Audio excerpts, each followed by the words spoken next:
The threat of cyber theft has exponentially increased. In this video, we're going to discuss 3 threats and easy, cost-effective solutions to protect yourself while traveling.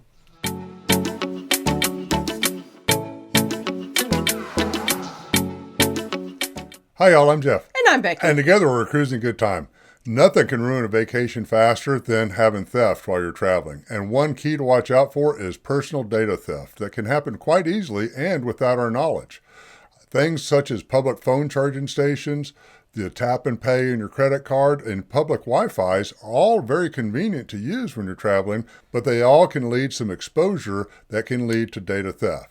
So what is personal data theft? Personal data theft is when somebody extracts information without your knowledge off your phone. It can be off your credit card. It can be off your passport. And they can use that information for nefarious purposes such as identity theft or bank account login, stock account login, so on and so forth. The good news is all these are very easily preventable, both simply and economically, and it really does follow the rule of an ounce of prevention is worth a pound of cure.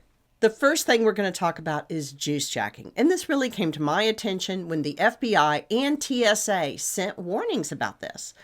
So for juice jacking, this is when you charge your phone or computer through a USB port that's out publicly. And someone has nefariously worked with the system so that they're gathering data from you while you're charging your appliance.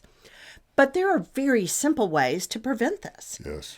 So the simplest way is don't utilize these ports. Instead, go ahead and plug in your power brick into an electrical outlet, either 110 or 220. Oh, and you can tell that your power brick can use universal voltage. On the side of it, it'll show a square within a square symbol. And you'll be able to charge your appliance without having any loss of your personal data. And the second item is also pretty simple. You can purchase cords that are charge only. They've had the data transfer cords removed. However, you really need to be careful to buy this from a reputable source because there probably will be products out there where people have just renamed them without actually removing the ability to transfer your data outward.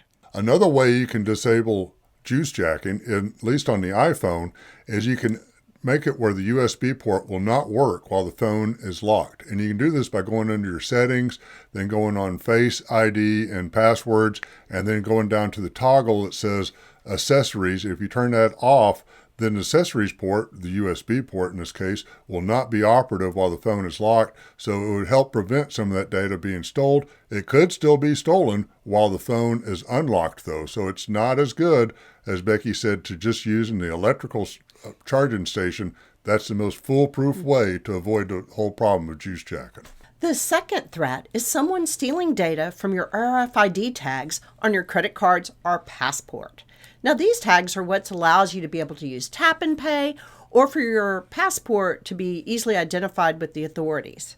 It's very simple, though. You can get an RFID item that actually blocks the stealing of data. And like this is the one we have for a passport, and it's pretty fabulous. So people can't access our data. And I actually love this also because it keeps your passport nice and fresh. And a little pro tip is if your passport becomes dilapidated, there are some countries who won't allow you in. And there have been people who've been turned away from cruises, like in Australia, when their passport was just a little bit damaged. So this is like a winning thing all the way around. And of course, you also can get RFID protection in your wallet, etc. for your credit cards would be another option. The third vulnerability point is public Wi-Fi. You see these at Starbucks worldwide, but you also see them on cruise ships and some other places too. Do not ever use public Wi-Fi to transmit your personal data. Don't log into your bank while you're sitting at Starbucks. Don't log into Fidelity Investments while you're sitting at Starbucks because nefarious people can be watching all this data transfer on that network and can capture that data and steal it from you. So what you want to do is if you're on one of these networks, you use a virtual private network, also known as a VPN.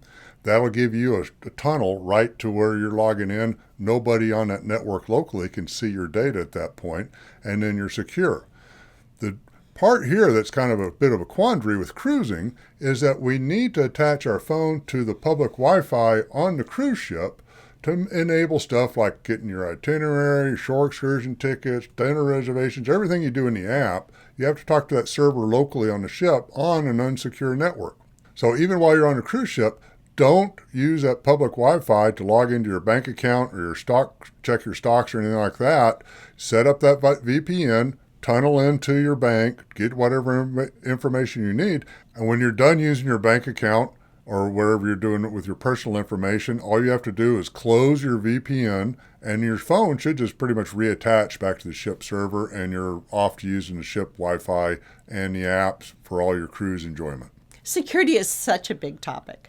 Do you have some security tips you'd like to recommend? Hey, please leave us a comment. We love to hear from you.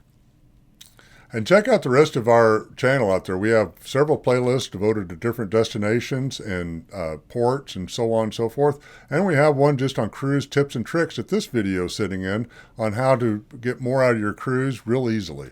We hope you found this video enjoyable and useful. If you liked the video, please give us a like and subscribe and turn on those notifications. We try to publish every Friday with some quality cruise content that you'll find useful and make your cruise vacation more beneficial. Until next time, have a cruising good time.